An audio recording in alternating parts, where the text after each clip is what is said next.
உங்களுக்கு தெரியும், நட்பு என்று சொன்னவுடனே நம் கண்முன்னே இரண்டு உருவங்கள் வரும். ஒன்று துரியோதனன், மற்றொன்று கர்ணன்.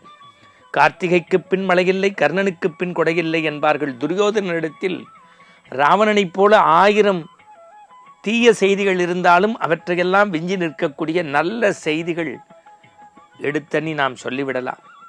தன்னுடைய அரியாசனத்தில் சரியாசனம் தந்தவன் துரியோதனன் கர்ணனுக்கு. தன்னெச்சில் தான் உண்ணாதவன்.